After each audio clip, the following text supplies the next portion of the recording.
hikmah di balik ibadah salat, zakat, puasa, dan usaha untuk menangkap hikmah itu pun juga nanti menjadi ibadah. Ketika kita membicarakan ini ada 15 hikmah kebaikan, dan ini bukan batasan, ini hanya sebagai sampel contoh. Maka ketika kita mampu menjelaskannya, berubah kepada mengamalkannya, itu juga bagian daripada ibadah sebagai bekal menghadap Allah. Faman kana yarju liqa'a rabbih, siapa yang berharap berjumpa dengan Rabbnya, falyamal amalan salihah, hendaklah dia beramal salih, wala yusyrik bi ibadati rabbih ahada, dan dia tidak mempersekutukan Allah dengan apapun. Mudah-mudahan kita termasuk orang yang tetap istiqomah dalam ibadah. Dan kalau yang tahu ini hanya kita zalim, kita aniaya karena ada saudara kita di pedalaman, maka hikmah-hikmah ibadah itu juga mesti sampai ke pedalaman. Bagi yang bisa, masuklah. Bagi yang tak bisa, support. Mari kita support program dakwah Dewan Dakwah Islamiyah. Mudah-mudahan Allah memperkenankan, niatkan untuk almarhum ayah, almarhumah ibu, menjadi amal jariah buat mereka, menjadi berkah juga buat kita. Hidup boleh berhenti, amal jariah tetap mengalir walau sesudah mati. Bang Alvin Firdaus beserta seluruh tim yang ada di Pontianak, tim yang ada di Riau, Bapak Ibu, Abang, Kakak, Adik, sahabat jamaah hijrah bersama Ustaz Abdul Somad. Tema kita amal yang dapat mendongkrak rezeki, amal-amal di bulan suci Ramadan. Amal yang pertama, surat At-Talaq, wa may yattaqillaha yaj'al lahu makhraja. Siapa yang bertakwa, takut kepada Allah, yaj'al lahu makhraja, diberikan Allah solusi terhadap segala permasalahan hidupnya, wa yarzuqhu min haitsu la yahtasib, diberi Allah rezeki yang tidak disangka-sangka. Disebutkan secara tekstual, wa yarzuqhu min haitsu la yahtasib, diberi rezeki dari jalan yang tidak disangka-sangka. Apa hubungannya dengan Ramadan? Ini kan ayatnya cerita tentang takwa, wa may yattaqillah. Lalu apa hubungannya dengan Ramadan? Karena puncak dari Ramadan, Al-Baqarah 183, ya ayyuhalladzina amanu kutiba alaikumus syiyamu kama kutiba alal ladzina min qablikum la'allakum tattaqun. Mudah-mudahan kamu bertakwa. Jadi puncak dari Ramadan itu bukan laparnya, bukan hausnya. Puncak dari Ramadan adalah takwanya. Sedangkan orang yang bertakwa, janji Allah dua. Kalau kita lihat ayat-ayat Al-Quran itu, selalunya Allah minta satu dan kita akan dikasih dua. Falyabudu rabb hadzal bait, banyak-banyak beribadah. Allah cuma minta satu, kita dikasih dua. At'amahum min ju' wa amanahum min khauf. Perutnya lapar dikasih kenyang, hatinya takut dikasih tenang. Begitu juga dengan ini, Allah cuma minta satu, wa may yattaqillah, takwa, Allah kasih dua. Yaj'al lahu makhraja, Allah berikan jalan keluar terhadap problematika masalah hidup. Wa yarzuqhu min haitsu la yahtasib, Allah beri rezeki dari jalan yang tidak disangka-sangka. Kata yahtasib itu pun maknanya dua. Yang pertama, dari jalan yang tidak disangka-sangka, nggak tahu datang dia. Yang kedua, unlimited, tidak bisa dihitung, tidak bisa dikira. Jadi orang selalu mengatakan saya kira, itu sama maknanya saya sangka. Tidak bisa dikira, tidak bisa disangka.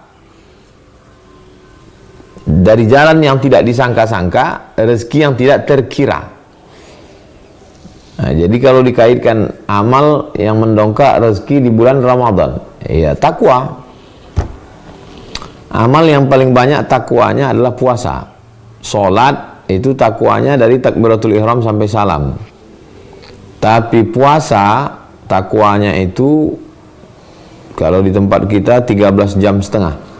Kalau di Pekanbaru sahur jam 5, jam 5 azan subuh, lewat 10 sekarang.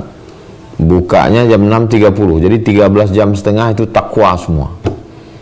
Dan Allah berjanji, wa may yattaqillaha yaj'al lahu makhraja wa yarzuqhu min haitsu la yahtasib.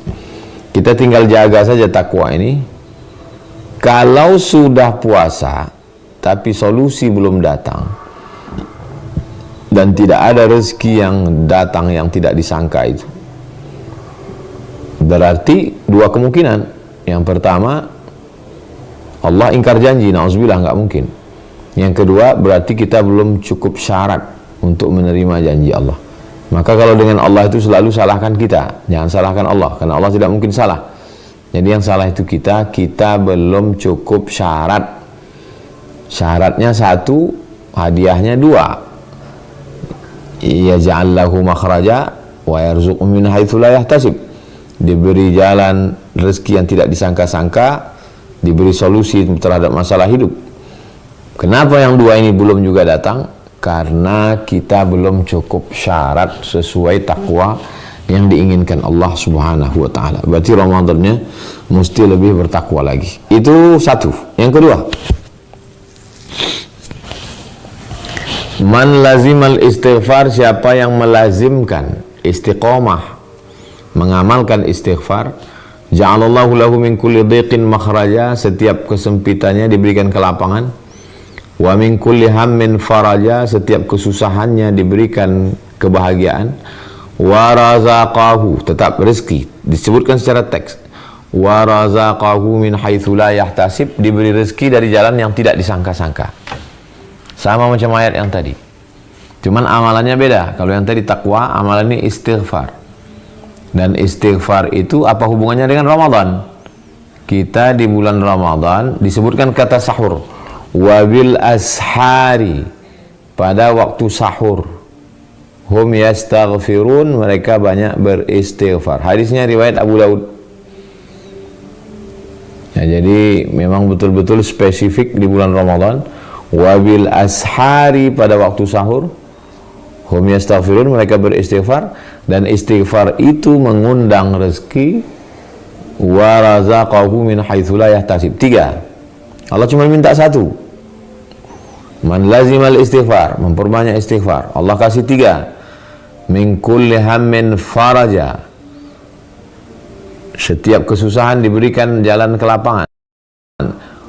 Wa min kulli, man lazimal istighfar ja'alallahu min kulli dhiqin, segala kesempitan diberikan kelapangan. Wa min kulli hammin, kesusahan diberikan kebahagiaan. Wa razaqahu min haitsu la yahtasib, diberi rezeki dari jalan yang tidak disangka-sangka. Hadis riwayat hadis Abu Daud. Sependek-pendek istighfar, astaghfirullahalazim, astaghfirullahalazim alladzi la ilaha illa huwal hayyul qayyum wa atubu ilaih. Paling panjang, Allahumma anta rabbi la ilaha illa anta khalaqtani wa ana 'abduka wa ana 'ala 'ahdika wa 'adika mastata'tu, a'udzubika min syarri ma sana'tu, wa abu laka bi ni'matika 'alayya wa abu bi dhanbi faghfir li fa innahu la yaghfiru dzunuba illa anta. Amalan harian jadikan sebagai amalan wajib untuk diri masing-masing. Istighfar 100 kali, sholawat 100 kali, la ilaha illallah 100 kali. Astaghfirullahalazim, astaghfirullahalazim, astaghfirullahalazim, astaghfirullahalazim, astaghfirullahalazim, astaghfirullahalazim, astaghfirullahalazim, astaghfirullahalazim, astaghfirullahalazim. Melazimkan istighfar sebanyak-banyaknya. Yang keempat, Sunan Al-Kubra karya Imam Al-Baihaqi. Man qara al-waqi'ata fi kulli lailatin, siapa yang membaca surat Al-Waqi'ah,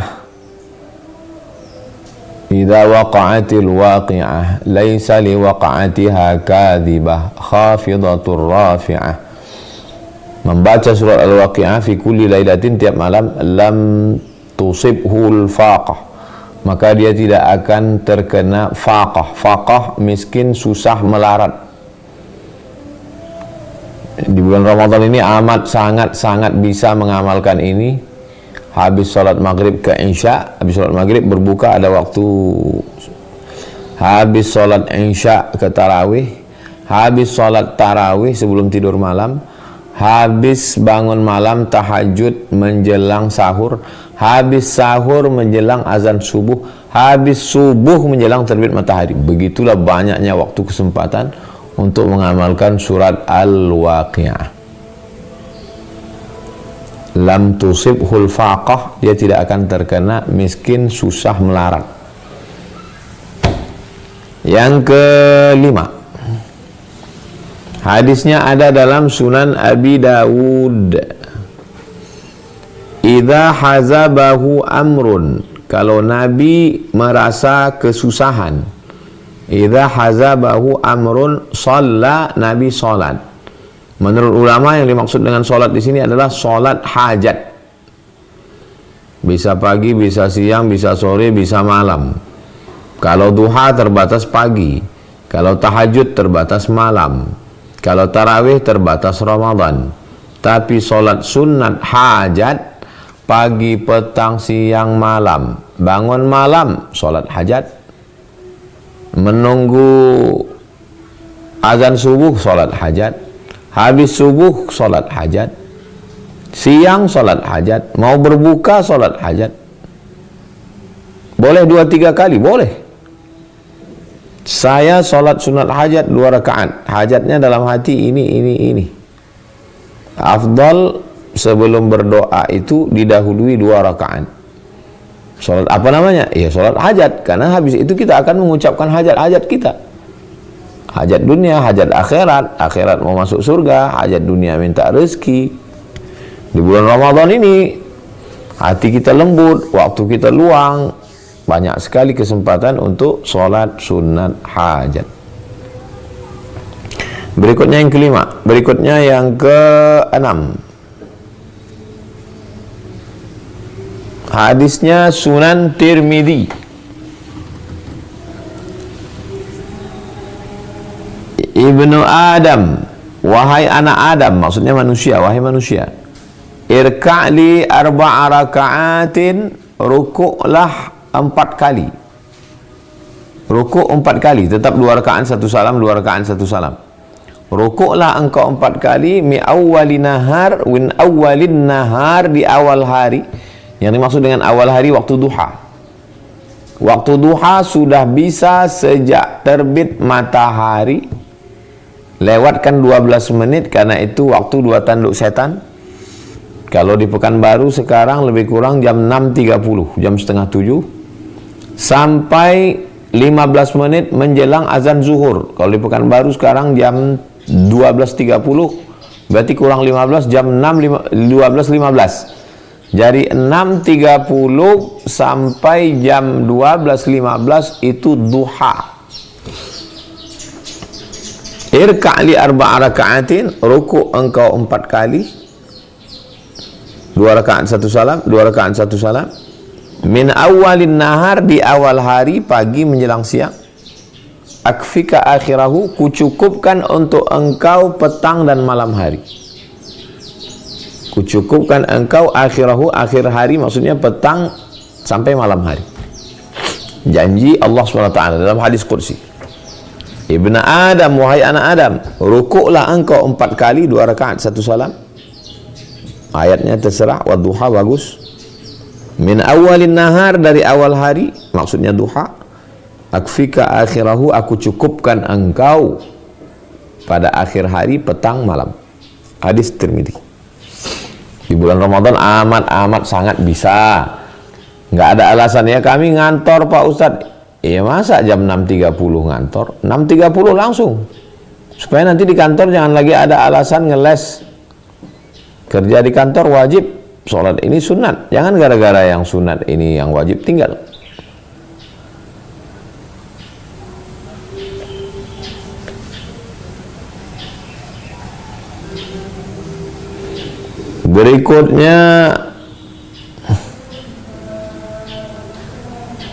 Berikutnya yang ke-7. Man syaghalahu dzikri an mas'alati. Siapa yang sibuk berzikir sampai lupa meminta. Saking sibuknya zikir, lupa meminta.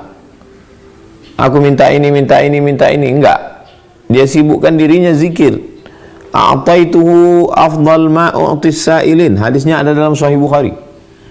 Aku berikan dia lebih afdal dari yang kuberikan pada orang yang minta.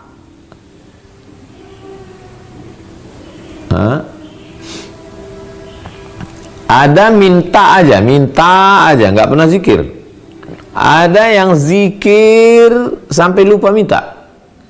Man syaghalahu dzikri, siapa yang sibuk berzikir an mas'alati sampai dia lupa meminta, a'taituhu afdal ma u'tis sa'ilin, aku berikan dia lebih afdal, lebih utama, lebih baik, the best, better than, lebih baik daripada yang kuberikan kepada orang yang meminta. Nah, zikir ini apa? Istighfar zikir, solawat zikir, subhanallah zikir, alhamdulillah zikir, Allahu akbar zikir, subhanallah bihamdi, subhanallah al-azim zikir, Allahumma salli ala sayyidina Muhammad zikir. Afdalu zikri, yang paling afdal di antara semua zikir, la ilaha illallah. Kata guru saya, Syekh Omar Al-Ma'ruf Ali Abdul Somad, kalau kau bingung zikir banyak sekali, zikirnya cukup 3. Astaghfirullahalazim, astaghfirullahalazim, astaghfirullahalazim, astaghfirullahalazim, istighfar, salawat, Allahumma salli ala sayyidina Muhammad wa ala ali sayyidina Muhammad, la ilaha illallah, tahlil la ilaha illallah. Kalau bisa semua zikir bagus. Ada yang mengamalkan zikir ratib al-Attas, ratib al-Haddad, zikir hizib Imam Nawawi, zikir hizib Bahar. Itu semua adalah zikir yang disusun oleh para ulama. Bagus, nggak salah, silakan. Saya zikirnya nggak pandai baca, Pak Ustadz, sibuk. Zikir saya hanya la ilaha illallah, la ilaha illallah. Bagus. Siapa yang sibuk berzikir, mengingatku, menyebutku, memikirkanku, sampai dia lupa berdoa kepadaku, aku berikan dia lebih afdal dari yang diminta oleh orang yang berdoa. Hadis Sahih Al-Bukhari.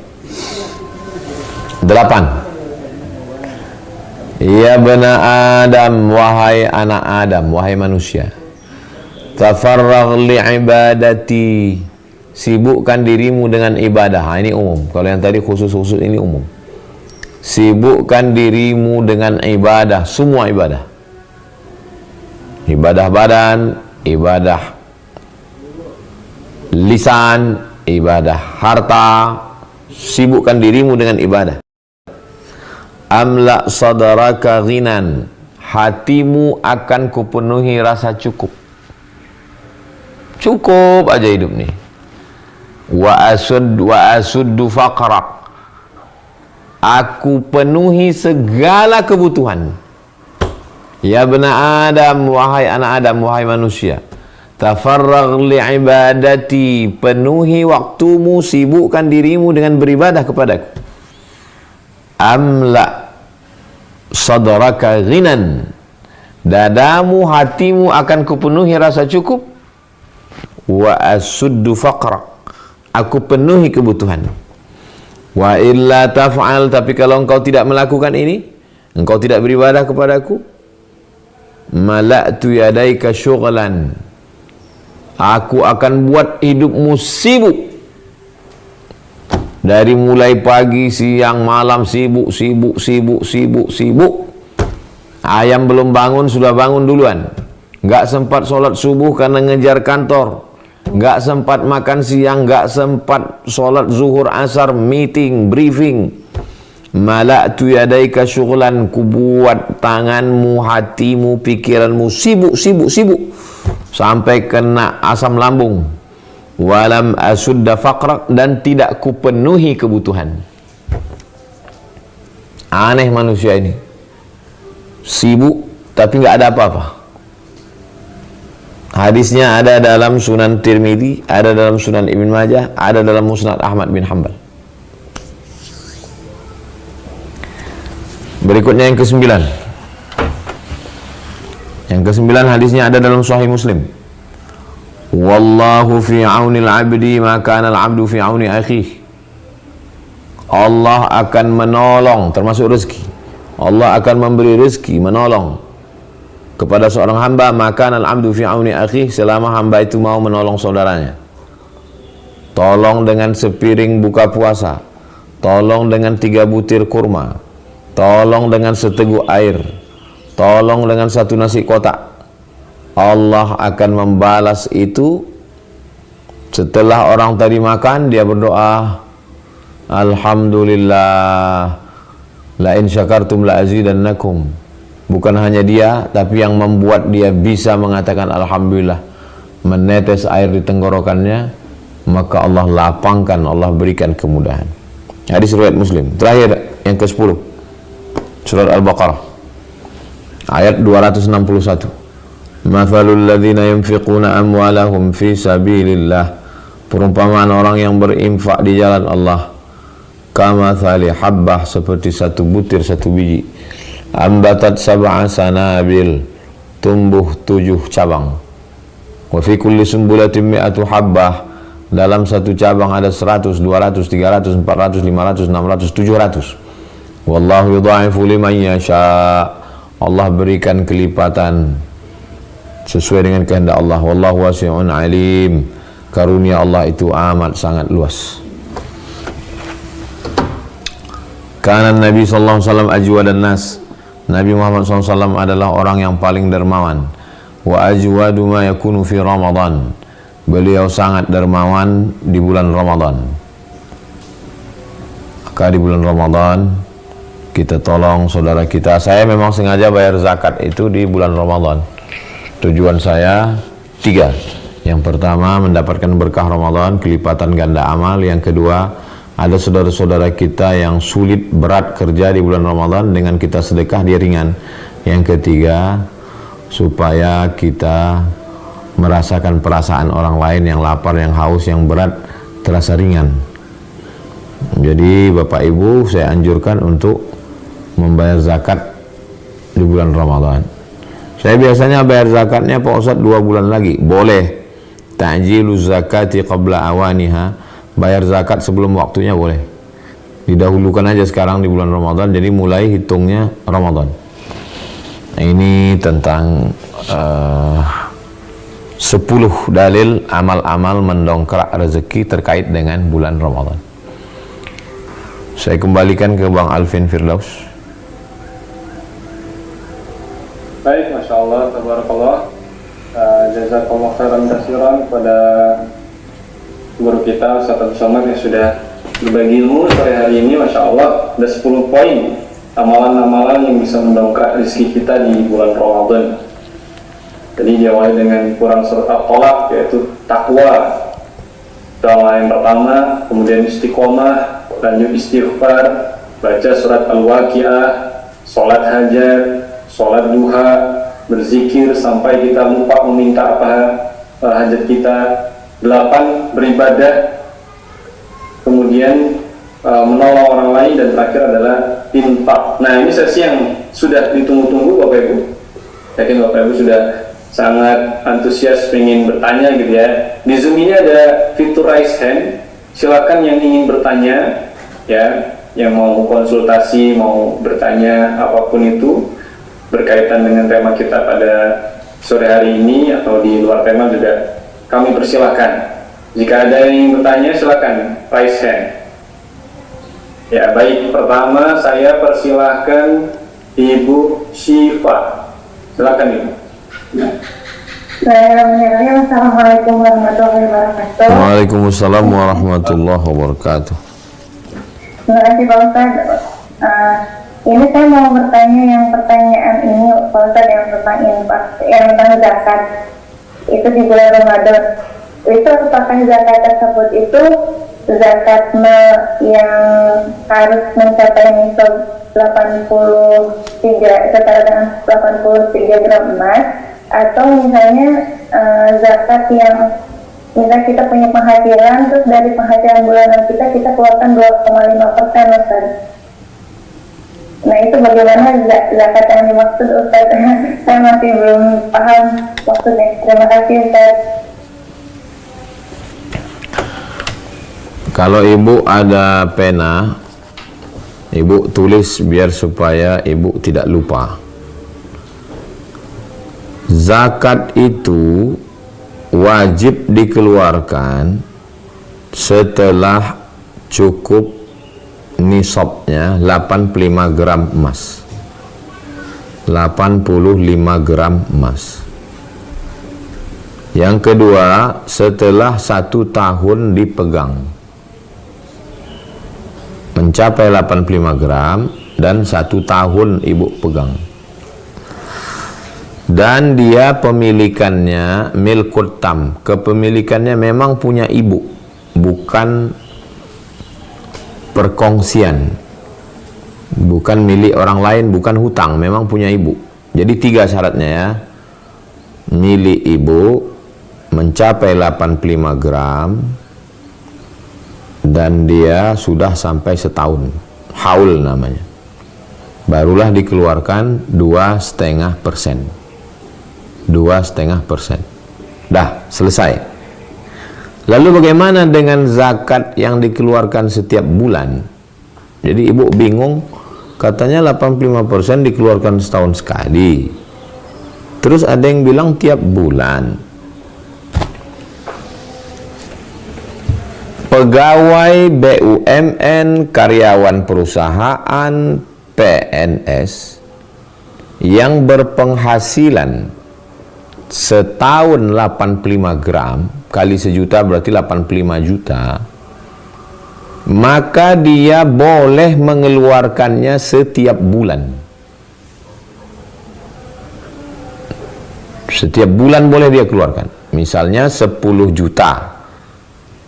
Lembur, gaji, tunjangan, SPPD keluar kota, gabungkan semua 10 juta misal, maka keluarkan 2,5%, berarti 250.000.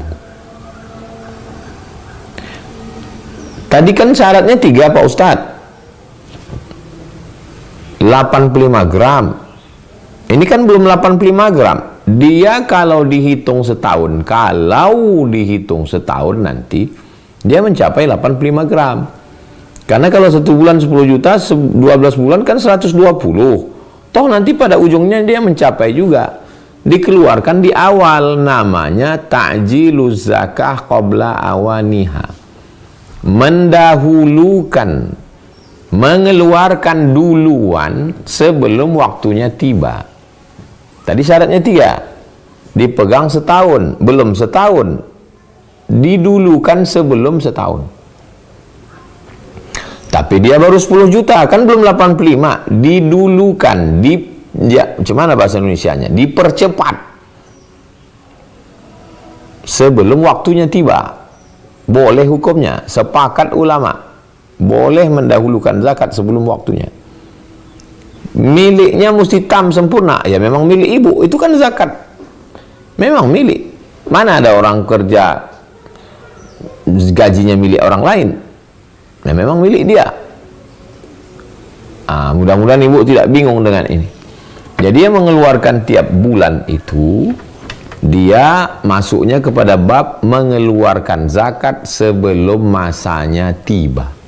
Sudah dikeluarkan duluan 2,5%. Dah selesai masalah gaji.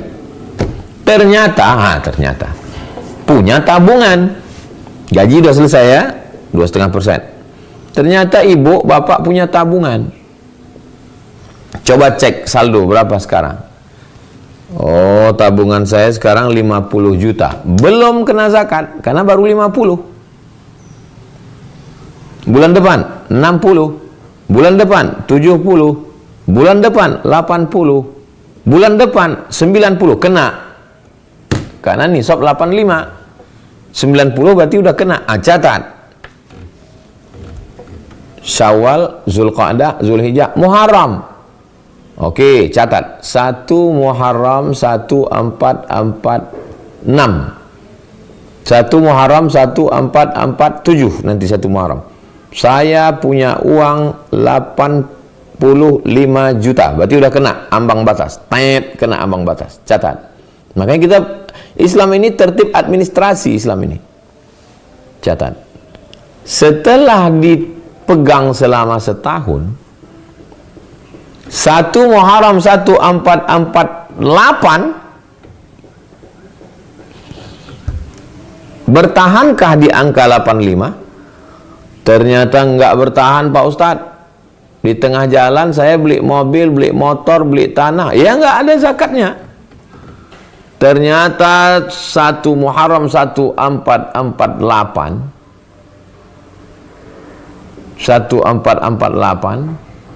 ternyata bertahan di angka 85. Keluarkan zakatnya 2,5%.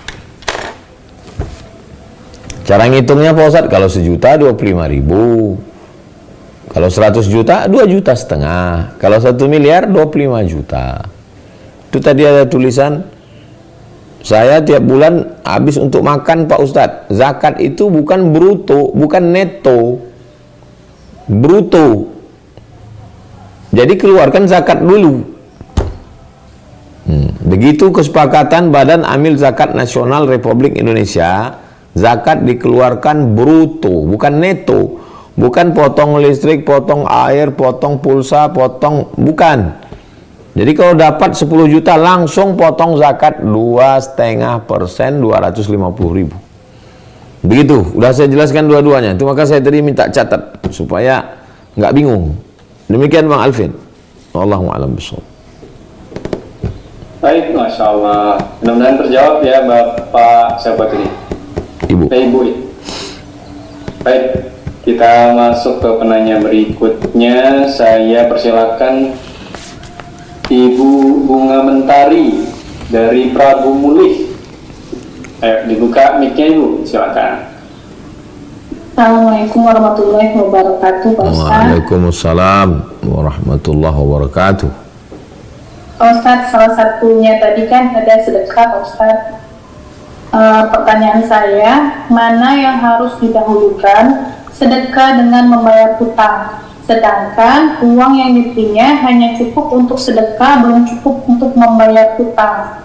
Terima kasih Pak Ustaz. Assalamualaikum warahmatullahi wabarakatuh. Waalaikumsalam warahmatullahi wabarakatuh. Kenapa kamu tidak bersedekah? Karena saya masih punya utang Pak Ustadz. Lalu tidak pernah bersedekah karena punya utang. Ini perlu pemahaman yang diluruskan. Hutang itu baru wajib kalau sudah jatuh tempo. Hutangnya wajib dibayar kapan?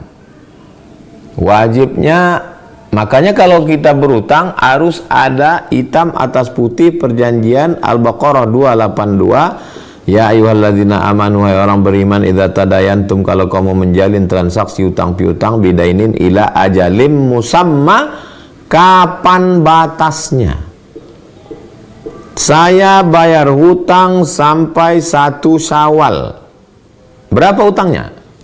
Utangnya 1 Syawal 1 juta. Ada uang 1 juta. Mau sedekah. Maka lebih didahulukan mana? Lebih didahulukan bayar hutang yang sudah jatuh tempo.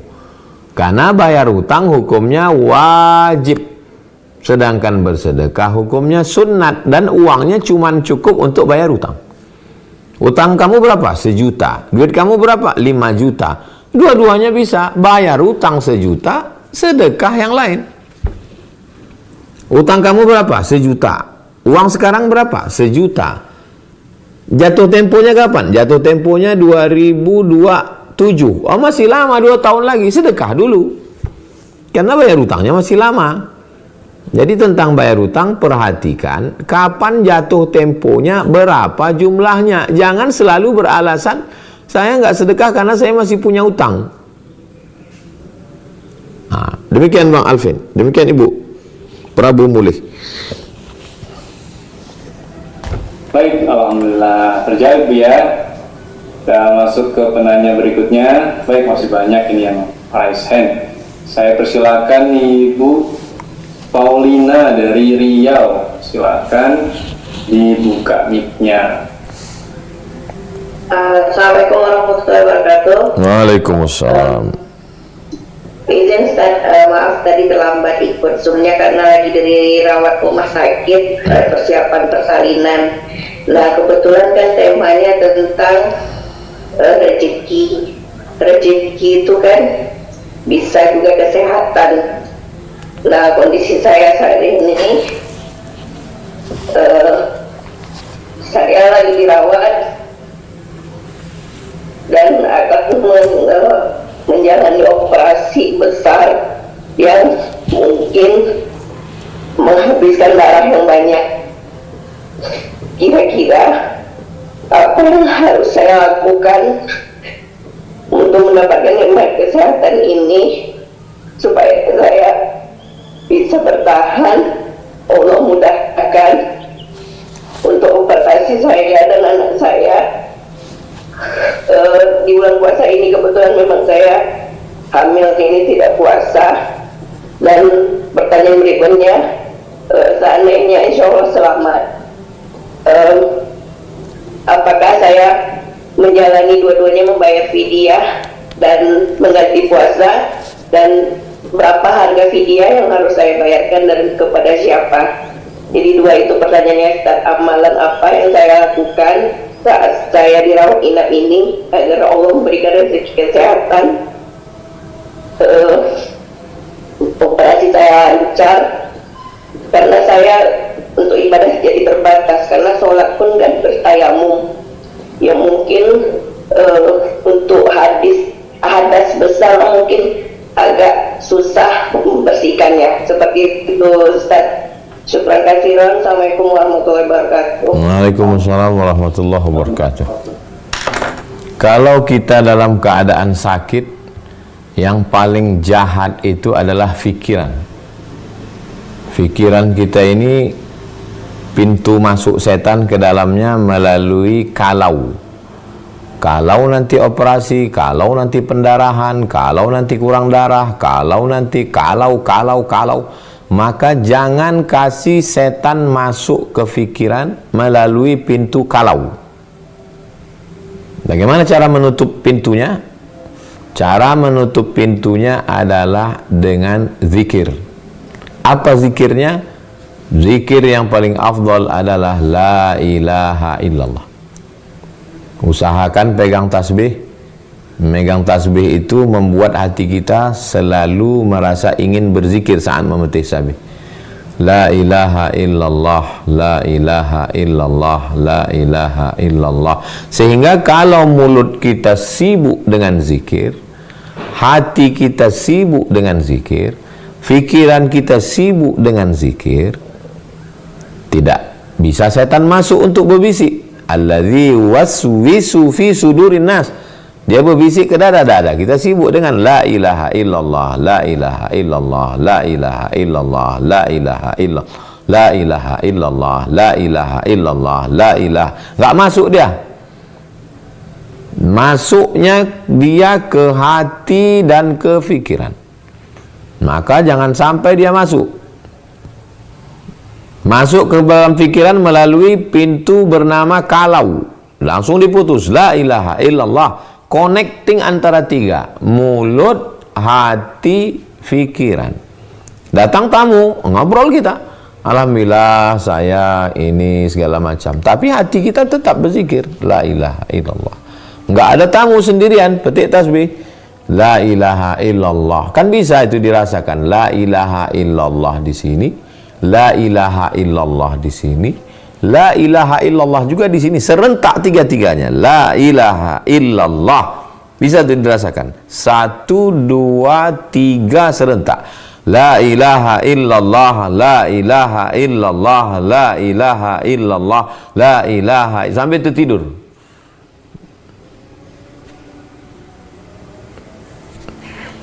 Kemudian tentang masalah tidak puasa karena hamil atau menyusukan anak. Kalau tidak puasa karena dirinya, janinnya alhamdulillah sehat Pak, sehat Bu. Bapak suami kasih tahu ibu istri janinnya sehat kata dokter.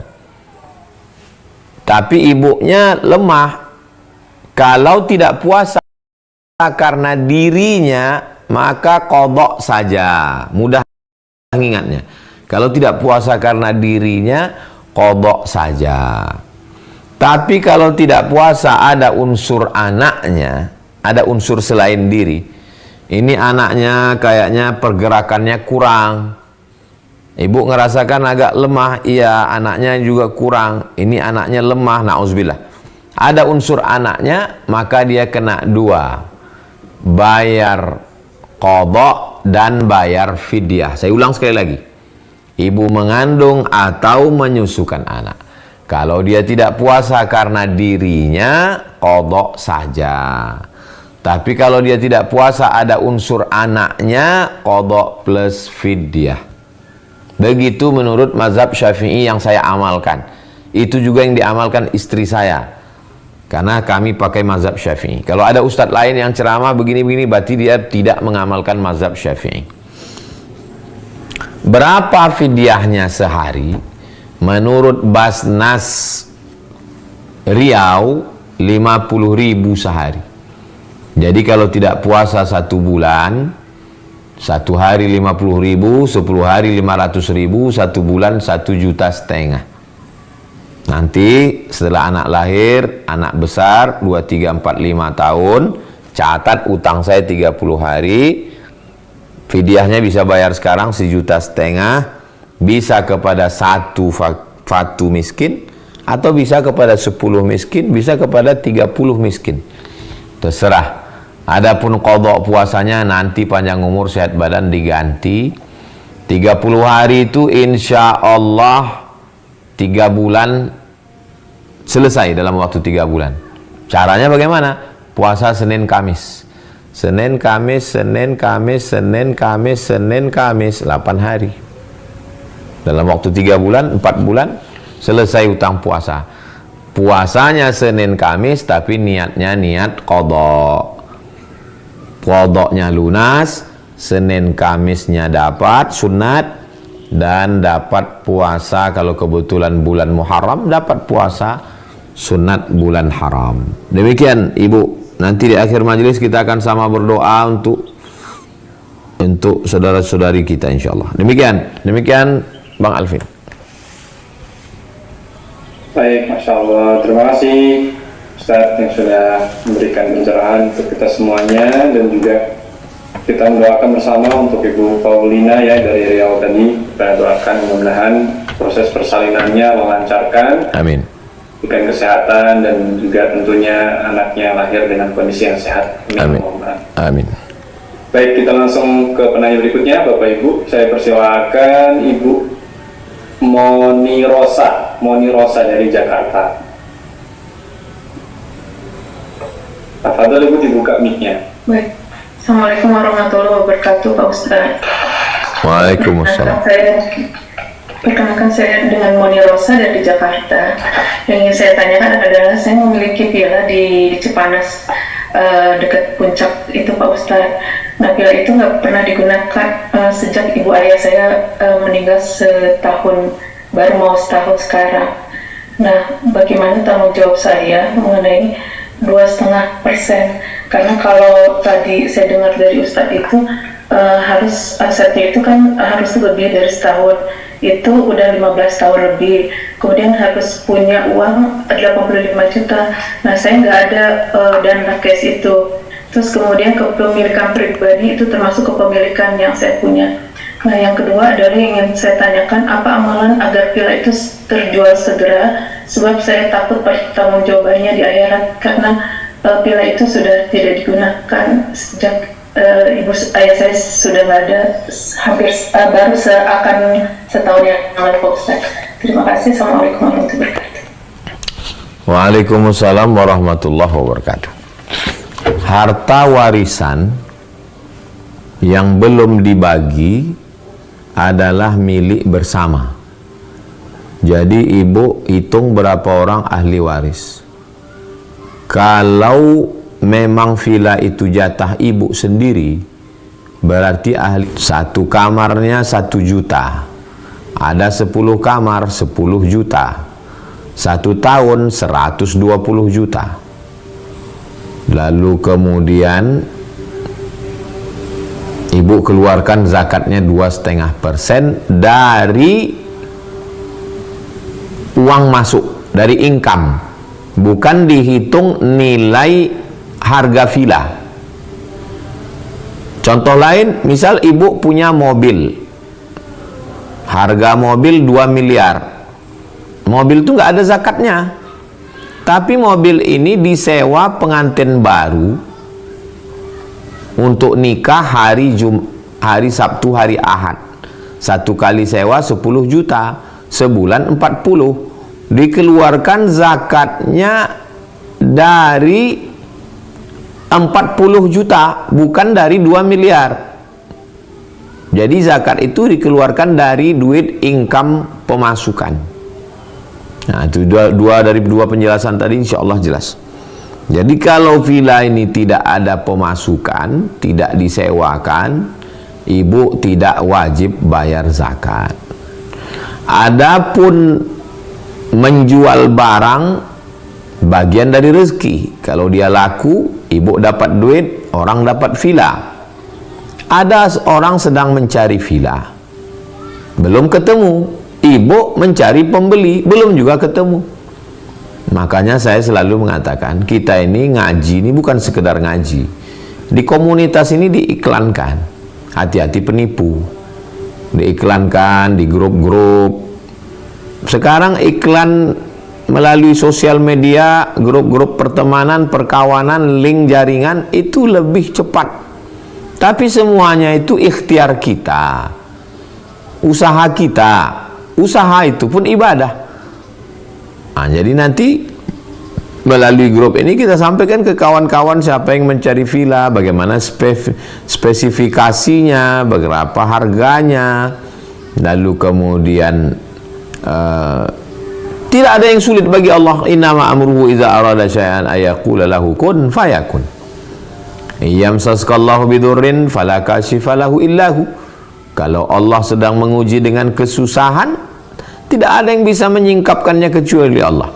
Wa ayyuridka bi khairin fala radda li fadlih. Kalau Allah mau kita dapat kebaikan, tidak ada juga yang bisa menghalanginya. La mani'a lima a'taita wa la mu'tiya lima mana'ata.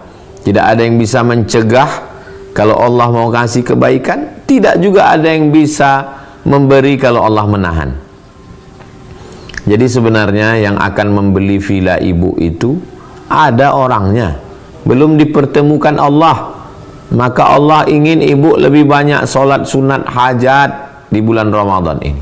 Sujud ibu lebih lama minta sama Allah. Datangkanlah pembelinya ini ya Allah. Nanti di akhir majelis kita sama berdoa.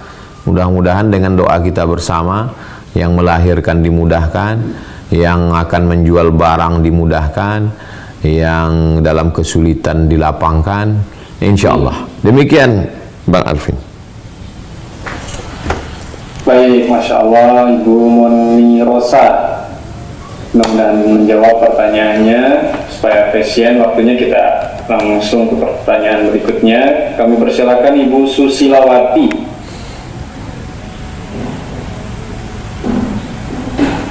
Assalamualaikum warahmatullahi wabarakatuh. Waalaikumsalam warahmatullahi. Allahumma sholli ala Muhammad wa ala ali Muhammad. Semoga Allah senantiasa melimpahkan rahmat berkah dan kesehatan kepada Ustaz dan keluarga. Amin, amin, amin ya rabbal alamin. Izin bertanya Ustaz, yang ingin saya tanyakan adalah tentang riba Ustaz, yang selama ini orang-orang di sekeliling saya banyak melakukan tentang itu, dan ketika kami berdialog saya nggak bisa menjawabnya, yaitu tentang pinjaman di bank. Selama ini kan yang kami ketahui kalau meminjam di bank konvensional itu riba, sedangkan di bank syariah tidak. Yang membedakan di situ adalah karena akadnya, akad jual beli. Nah kemudian tapi ada yang membantah, lalu apa bedanya meskipun di bank syariah itu ada akad jual beli, tapi kan yang ditransaksikan ke nasabah atau ke peminjam adalah dalam bentuk uang, bukan barang. Misalnya seseorang minjam untuk membeli kebun, nah tapi dari pihak bank yang diberikan ke nasabah itu bukan pihak bank yang membeli kebunnya langsung, tapi pihak bank memberi uang ke nasabah dan nasabah itulah yang membelinya ke pemilik kebun tadi. Nah, itu apakah memang sudah terhindar dari ribanya, Ustaz, meskipun yang membeli tadi adalah nasabahnya bukan banknya, seperti itu. Jadi yang ditransaksikan tetap uang, hanya saja akadnya jual beli. Itu satu. Satu lagi ini masih tentang riba.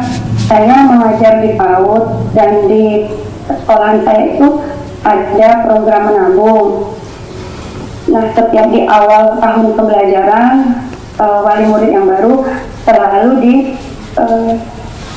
ada ijab kabulnya seperti itu, Ustaz, bahwasanya di program di sekolahan ini ada program menabung. Hanya saja itu di akhir tahun ketika tabungan dibagikan ada jasa penulisan dari penabung selama setahun tersebut. Nah, apakah itu riba atau tidak, Ustaz? Dan disebutkan di situ bahwasanya tabungan itu tidak boleh diambil sebelum di akhir tahun pembelajaran, dikarenakan di akhir tahun pembelajaran banyak biaya yang harus dikeluarkan sehingga untuk meringankan wali murid tersebut. Terkecuali jika ada hal-hal darurat seperti anak sakit ataupun ada hal lain yang memang benar-benar darurat, maka diperbolehkan mengambil uang tabungannya, Ustaz. Kemudian pihak sekolah juga menyatakan bahwasanya pihak sekolah izin memakai uang tabungan tersebut jika membutuhkan, baik itu pihak sekolah ataupun jika ada guru yang ingin meminjam. Dan itu disampaikan kepala sekolah supaya untuk menghindari gosok, artinya memakai hak milik wali murid tanpa izin. Nah, apakah itu semua sudah terlepas dari riba ataukah masih menyalahi syariat Islam, Ustaz? Itu pertanyaannya, Ustaz. Terima kasih. Wassalamualaikum warahmatullahi wabarakatuh. Waalaikumsalam warahmatullahi wabarakatuh. Saya bank. Lalu kemudian ibu datang ke saya mau minjam uang, mau beli mobil. Lalu saya kasih ibu uang. Ini uang 100 juta, nanti bayar selama setahun, satu bulannya 10 juta. Berarti satu tahun 120. Maka saya mendapatkan keuntungan 20 juta dari uang yang saya pinjamkan ke ibu. Itu namanya riba, karena transaksinya uang dengan uang. Saya kasih uang, ibu bayarnya nanti uang. Uang dengan uang, perak dengan perak, emas dengan emas, gandum dengan gandum, garam dengan garam, berlebih riba. Nah, kalau di bank syariah itu kan uang juga, Pak Ustadz. Yang tadi itu konvensional, ini sekarang yang syariah. Ibu datang ke saya mau minjam uang. Saya bilang nggak boleh, Bu, karena kalau ibu pinjam uang, bayar uang itu riba. Lalu saya tanya, untuk apa ibu pinjam 100 ini? Kata ibu, 100 ini mau beli mobil, Pak Ustadz. Maka saya belikan mobil itu cash. Saya pergi ke showroom, saya beli mobil itu cash. Ini mobil. Dah, mobil. Lalu akad saya dengan ibu adalah mobil dengan uang. Ambil mobil ini, nanti ibu cicil. Mobil dengan uang tidak riba. Begitulah aslinya praktek bank syariah itu, begitu aslinya. Saya bank syariah, lalu saya membelikan mobil itu secara cash. Sekarang mobilnya milik saya. Saya angsurkan ke ibu. Akadnya adalah mobil dengan uang, bukan uang dengan uang. Ribet, jelimet, sulit, susah, payah menjelaskannya. Makanya yang paling simple adalah kasihkan ke mereka yang bertanya itu fatwa dari DSN, Dewan Syariah Nasional. Ibu punya lipstik, terus ditanya orang, apa nggak khawatir nih lipstiknya ada lemak babi? Aku nggak tahu berapa lemak babinya, berapa kuasnya pakai bulu babi, nggak tahu. Pokoknya sudah ada label halal dari Komisi Halal. Begitu juga dalam bidang ekonomi, yang memberi label halal itu namanya DSN, Dewan Syariah Nasional. Jadi saya bank syariah mendapatkan izin dari DSN, dan di bank saya ini ada 3 pengawas namanya DPS, Dewan Pengawas Syariah. Jadi semua produk saya ada namanya mudharabah bagi hasil, ada namanya murabahah permodalan, ada namanya wakalah, ada namanya ijarah. Semua produk bank syariah saya ini halal, tidak haram. Jadi kalau ibu susah menjelaskannya, pergi ke bank tempat ibu nabung, mintakan fatwa DSN, Dewan Syariah Nasional, bank kami tidak riba, kopikan, kau mau beralih ke bank syariah, enggak mau, gimana kita maksa orang? Kita hanya menjelaskan saja, nggak bisa kita memaksa orang. Syariah Nasional, bank. Oke, itu tentang masalah riba. Berikutnya di PAUD ada mengutip uang. Setiap wali murid setor misal 1 bulan 100.000. 100.000. Lalu duit ini terkumpul. Itu akadnya namanya wadiah namanya. Nama akadnya itu wadiah. Wadiah artinya penitipan uang. Di bank syariah ada 2 akad. Waktu kita meletakkan uang, kita akan ditanya, ini ibu mau wadiah atau mudharabah ya? Kalau wadiah hanya penitipan, dan saya nggak boleh menginvestasikan duit ini karena hanya nitip. Kalau akadnya mudharabah bagi hasil, maka saya boleh menggunakan uang ini untuk investasi ternak lele, emping melinjo, bubur kacang hijau. Nanti akhir tahun hasilnya kita hitung. Dapat keuntungan, namanya bagi hasil. Maka di awal itu jelaskan dulu. Wali murid yang meletakkan uang di PAUD, apakah akadnya wadiah penitipan atau akadnya mudharabah mau bagi hasil? Oh, kami akadnya wadiah aja. Kalau wadiah titip, maka PAUD menyimpan uang itu. Nanti di akhir tahun kembalikan uangnya. Ini mohon maaf ada potongan untuk penjagaan. Dipotong uang 1 bulan 100.000, 1 tahun 1.200.000, potong 50.000 biaya penitipan, tidak riba. Biaya penjagaan itu tidak riba. Dah selesai akad wadiah. Ternyata uangnya dipakai. Nah, pemakaian uang itu untuk apa? Siapa yang bertanggung jawab kalau uang itu hilang? Kalau uangnya dipakai untuk dagang, untuk jualan, uang ini dipakai oleh guru atau wali murid memakainya bukan untuk dipakai, akadnya berarti namanya akad pinjam. Akad pinjam tidak boleh ada riba, tidak boleh ada waktu bayarnya nanti nggak boleh berlebih. Mohon maaf ibu bapak wali murid, uangnya ini nanti bisa dipinjam. Maka di saat minjamnya 100, bayarnya juga 100. Jangan pinjam 100, bayar 110. 10-nya itu riba. Tapi kalau akadnya bagi hasil, seluruh wali murid PAUD meletakkan duit terkumpul, kita pakai ternak lele. Kebetulan PAUD punya kolam. Ternyata ternak lelenya untung 1 tahun 100 juta. Modal dipulangkan, Yang 100 ini kesepakatan kita berapa? 50-50.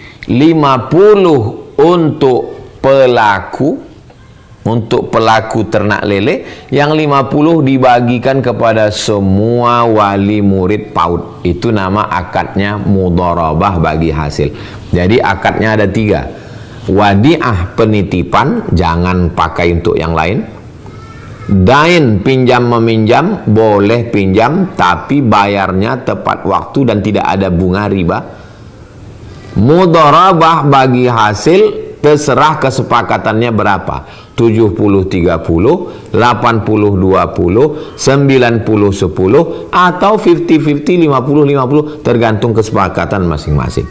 Demikian Ibu, demikian Bang Alvin. Wallahu a'lam bishawab. Baik, alhamdulillah kita sudah lewat jam 5 lebih 8 menit ya. Ini masih bisa 1 pertanyaan atau 2 pertanyaan lagi, maksimal sampai 17-15 ya. Baik, kami persilakan Bapak Yusef, bukan dulu, Bapak Yusef Glory.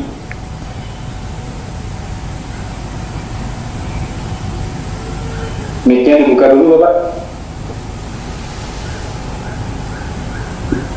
Setujui? Dilihat di layar tengah biasanya. Nah sudah, silakan Bapak. Salah, mati lagi. Apa Bapak di pencet? Nah sudah. Oke. Assalamualaikum warahmatullahi wabarakatuh. Waalaikumsalam warahmatullahi. Alhamdulillah bisa bertemu dengan sosok yang saya sangat kagumi. Barakallahu fikum. Salam dari saya di Majalengka. Waalaikumsalam warahmatullahi. Pak Ustaz, ada sedikit pertanyaan mungkin berbeda dengan yang tadi yang tentang masalah Jakarta yang lain. Ini lebih ke keseharian. Kebetulan di seharian saya adalah seorang pengusaha ya. Dulu juga saya di bank kontainer Abdul Hijrah 8 tahun yang lalu mengelola usaha, dan sekarang juga aktif di beberapa kegiatan. Saya juga mengelola yayasan anak yatim bersama rekan-rekan. Terus berikutnya karena mungkin saya banyak bekerja, saya itu sering diajak-ajak jadi ikut organisasi ini, organisasi yang bersifat keagamaan gitu ya, misalnya di DKM atau di panitia pembangunan gedung dakwah gitu. Sebagian saya ikut gitu ya. Tapi pas yang terakhir ini di Dewan Kemakmuran Masjid ini saya diminta menjadi bendahara karena dulu saya orang bank. Saya terus terang aja agak keberatan dan menolak juga karena mungkin ini amanah ya, berat buat saya takut tidak bisa menjalankan amanah itu karena saya juga mungkin masih mengelola usaha sendiri ya. Dan apakah itu misalnya menjadi bukan dosa nantinya, menjadi buat kita gitu karena kita tidak bersedia. Saya yakin sih mungkin ya juga ada yang bisa, atau karena mereka yang melihat yang mungkin background kita aja.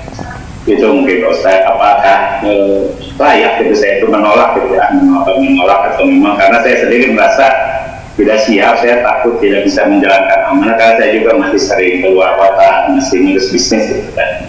Karena yang lain saya juga menjadi bendahara di panitia pembangunan gedung dakwah itu masih berjalan juga, saya juga mengelola sendiri kalau kayak gitu ya. Jadi administrasinya saya kerjakan sendiri. Nah itu yang pertama. Yang kedua mungkin agak berbeda juga ya, agak keluar dari topik. Kebetulan saya tuh punya 2 anak yang lagi mengejar beasiswa kan. Jadi yang satu S2, yang satu S1 ya. Dua-duanya lagi menunggu pengumuman berikutnya, ingin lolos, ingin teruskan. Mungkin kira-kira amalan apa yang bisa saya amalkan di bulan Ramadan ini, mudah-mudahan bisa selalu menjadi wasilah saya lebih mendekatkan diri dan juga ingin menjadi untuk keberhasilan saya lah, ingin menjadi wasilah keberhasilan untuk mereka bisa menggapai cita-cita. Mungkin itu aja, terima kasih. Waktunya. Assalamualaikum warahmatullahi wabarakatuh. Waalaikumsalam.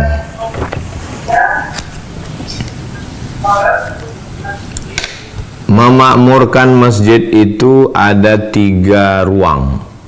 Pertama namanya imarah. Imarah yang mengurus masalah imam, masalah bilal, masalah khotib, program kajian-kajian. Itu imarah, memakmurkan, meramaikan masjid. Imarah namanya. Yang kedua riayah, masalah keran toilet rusak, masalah lantai pecah, masalah AC, itu namanya riayah. Yang ketiga adalah idarah, administrasi surat-surat masuk. Jadi bendahara itu termasuk ke dalam idarah. 3. Idarah, riayah, imarah. Mengurus masjid itu siapa? Yang mengurus masjid itu adalah ulil amri, pemimpin. Jadi aslinya masjid-masjid di Mesir itu diurus oleh Majelis A'la Lisyu'un Al-Islamiyah, Majelis Tinggi Urusan Agama Islam. Enggak ada masjid swasta. Masjid itu diurus negara. Negara yang ngurus masjid. Nah, di tempat kita ada masjid negara, namanya Masjid Agung, Masjid Raya.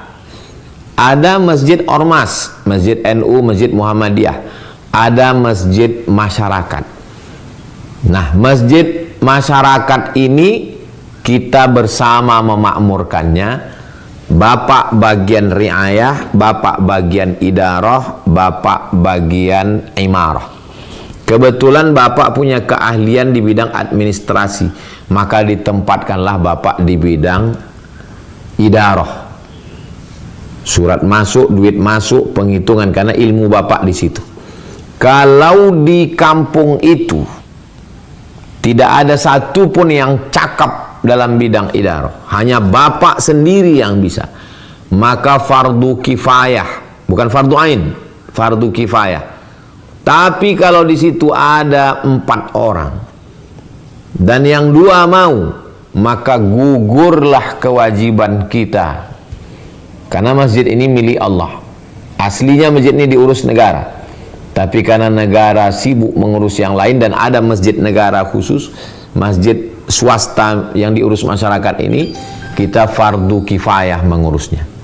Jadi coba tengok di kampung itu berapa yang bisa. Kalau sudah ada yang bisa, maka gugurlah kewajiban bapak, karena sudah dilakukan orang lain. Tentang masalah beasiswa anak-anak, ada 3 amal. Amal badan, amal lisan, amal harta. Untuk menjolok beasiswa itu turun amal badan, amal lisan, amal harta. Yang pertama amal badan, sholat hajat. Sholat hajat 2 rakaat, amal badan tegak rukuk sujud. Hajatnya supaya anak dapat beasiswa, amal badan. Yang kedua amal lisan, baca Al-Fatihah. Selesai baca Al-Fatihah, ya Allah, berkat surat Al-Fatihah ini tolong supaya anakku dapat beasiswa. Namanya amal lisan. Yang ketiga amal harta, sedekah. Beli nasi bungkus, bagikan ke anak yatim, fakir miskin, buka puasa. Selesai itu berdoa, ya Allah, berkat sedekah ini berikanlah kemudahan anakku dapat beasiswa. Amal badan, amal lisan, amal harta. Mudah-mudahan Allah memperkenankan segala permohonan kita. Demikian Pak, demikian Bang Alvin. Ar-rizqu minallah. Sampai di lokasi pun nggak juga bisa ngobrol, karena sibuk dengan itu, urutan acara, terjebak dengan pembawa acara, itu ini segala macam. Pikirkan mana positif negatif. Tulis semua, setelah dilihat berapa positifnya, berapa negatifnya. Kalau negatifnya lebih banyak, pakai kaedah. Apa kaedahnya? Kalau ada kebaikan positif, maslahat, ada keburukan negatif, mudarat. Dalam Islam bagaimana kalau kita dihadapkan pada 2? dar'ul mafasid muqaddam ala jalbil masalih. Menolak mudarat lebih didahulukan, lebih dikedepankan, lebih diutamakan daripada mengambil manfaat. Menolak mudarat lebih didulukan, lebih dikedepankan, lebih diutamakan daripada mengambil manfaat. Itu kaidah. Ini yang saya ceritakan ini tidak generalisir dalam semua hal. Ini dalam sifatnya kasuistik. Bisa jadi ketemunya dengan para penghafal Quran, dengan para asatis yang positifnya lebih banyak. Coba hitung. Itulah jurusnya. Demikian, wallahu a'lam. Kita semua jazakallahu khair Ustaz. Wa iyyakum. Sampai ketemu di Kirapes. Insyaallah, barakallahu fikum. Baik, berikutnya ada Bapak Marzuki dari Jawa Timur. Silakan Pak Marzuki dari Jawa Timur.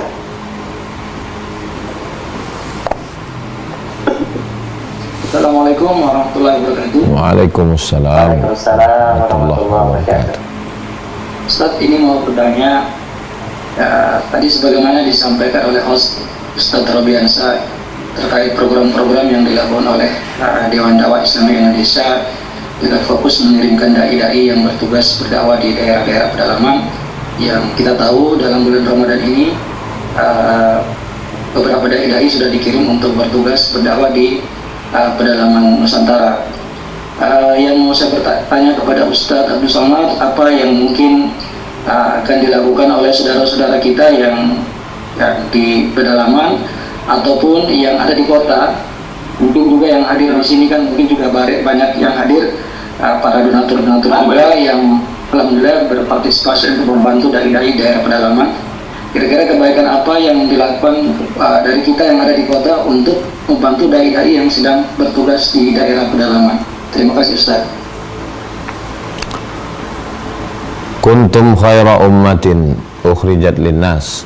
Kamu adalah umat yang paling baik daripada umat sebelumnya. Inilah umat yang paling baik.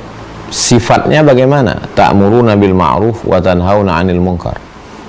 Mengajak buat baik, melarang buat mungkar. Jadi kalau ada orang rajin puasa, rajin tarawih, belum baik. Kapan dia baik? Ketika bisa membuat orang yang belum beriman menjadi beriman.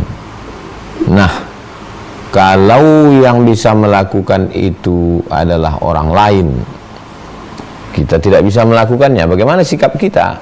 Dua. Man jahaza ghazian faqad ghaza. Siapa yang menyiapkan alat-alat perang, maka dia sama seperti orang yang berperang.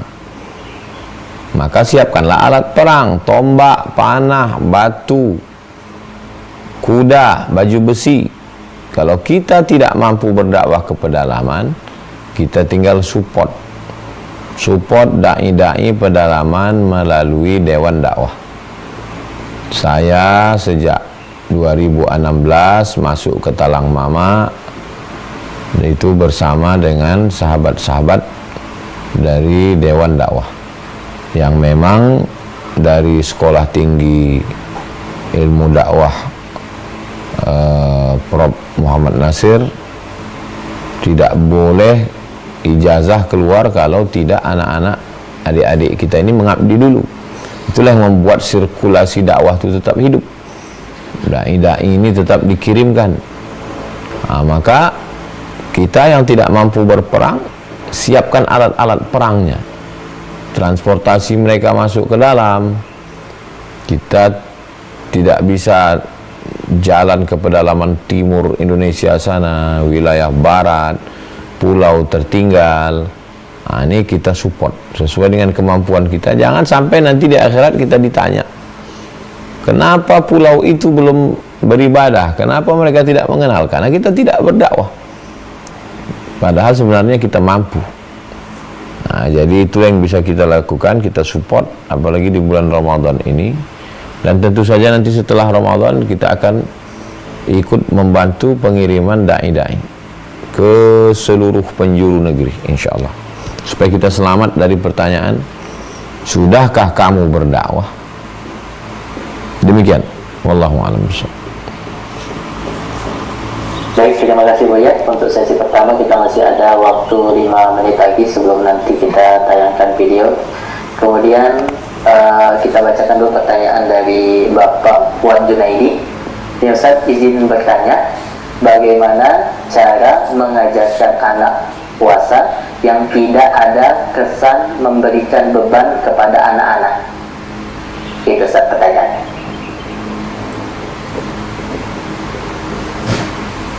Semua ibadah itu beban. Beban itu bahasa Arabnya taklif. Jadi kalau ada orang mengatakan bagaimana supaya sholat ini tidak beban, dia sendiri beban. Karena orang itu disebut menerima beban, mukallaf. Kalau muallaf, orang yang dilembutkan hatinya masuk Islam. Mukallaf, orang yang dibebani. Beban sholat, beban puasa, beban zakat, beban haji. Bagaimana kita tidak membebani beban? Jadi sebenarnya perasaannya tidak terbebani, walaupun secara fisik dia terbebani karena tidak makan, tidak minum. Kamu sudah dikasih Allah ayah, sudah dikasih ibu, sudah dikasih hidup, sudah dikasih sehat, sudah dikasih nyaman, sudah dikasih cantik, sudah dikasih ganteng. Allah minta apa sama kamu? Allah cuman minta kamu tahan makan sampai azan maghrib. Tahan aja makan minum ini sampai azan maghrib. Jadi mindset dia dirubah. Nahan makan ini bukan beban, walaupun sebenarnya dia beban. Jadi bertempurlah isi kepalanya antara beban dengan syukur. Sebenarnya saya berpuasa ini sedang mensyukuri nikmat Allah loh. Allah itu kan nggak ingin dibayar. Allah itu kan tidak minta apa-apa. Allah hanya minta supaya saya tahan makan. Nah, jadi pikiran, cara berfikirnya yang kita robah, sehingga dia tidak melihat itu sebagai beban. Walaupun dia beban, secara fisik dia beban. Sholat, zakat, puasa, haji, sedekah, infak, itu beban semua itu. Tapi bagaimana orang merasakannya tidak sebagai beban. Nah, jadi tergantung lagi teknisnya bagaimana kita menjelaskannya kepada anak-anak kita. Adapun tentang masalah umur, tentu kita konsultasi ke orang yang mengerti tentang kesehatan. Sampai selevel apa? Kira-kira kalau bibirnya pucat, tangannya menggeletar, jam berapa dia boleh makan? Nah, jangan sampai kita paksa sehingga menimbulkan mudarat. Terjadi sesuatu, orang tidak menyalahkan kita, orang menyalahkan Islam. Apalagi orang memang mau mencari kelemahan Islam, padahal ini proses pembiasaan. Allah bisa karena biasa. Demikian, wallahu a'lam bishawab. Baik, Buya, berikutnya ada Bapak Muhammad Haidir Nugraha. Silakan Bapak Muhammad Haidir.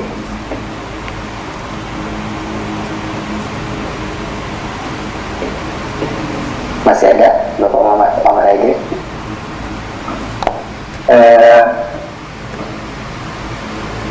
Ingin bertanya Pak, untuk cara metode penghafalan ceramah atau dakwah itu gimana Pak, supaya lebih mudah diingat dan lama dihafal begitu? Menghafal apa nih Pak? Metode dakwah kayak konteks dakwah begitu untuk ceramah atau di mimbar biasanya Pak. Saya selalu sebelum menyampaikan itu saya buat dulu kotak-kotaknya. Makanya hampir setiap ceramah itu pakai kotak, pakai poin. To the point. Saya dikasih tema kebaikan puasa tanpa batas. Saya membatasinya sampai 15. Saya urutkan dari mulai sahur sampai sahur lagi. Selama 24 jam itulah yang saya tangkap. Jadi usahakan ibarat membangun rumah, ada kotak pintu gerbang, ada ruang tamu, ada dapur, ada kamar tidur, ada pintu belakang. Setelah kita buat kotaknya ini, baru kita isikan perabotnya. Di depan ada kursi, di dapur ada gelas, piring, di garasi ada sepeda motor, ada mobil. Jadi setelah dibuatkan kotak-kotaknya itu, kita tinggal isi. Isinya ayat, hadis, pendapat ulama, kata-kata hikmah. Nah, jadi sehingga terstruktur dia, supaya ngomongnya jangan ngalor ngidul. Kenapa saya ngomong pakai poin 1, 2, 3? Karena saya suka kalau orang ngomong juga saya buatkan poinnya. Saya pakai poin ini, WhatsApp pun pakai poin. Saya kalau ngirim WhatsApp, poin 1, 2, 3, 4, 5. Habis poin itu selesai. Nah, nggak suka ngomong sama orang pun gitu. Nggak suka saya ngomong ngalor ngidul, nggak jelas. Asal habis poinnya udah selesai. Nah, itu untuk membantu kita. Kemudian supaya kita fokus.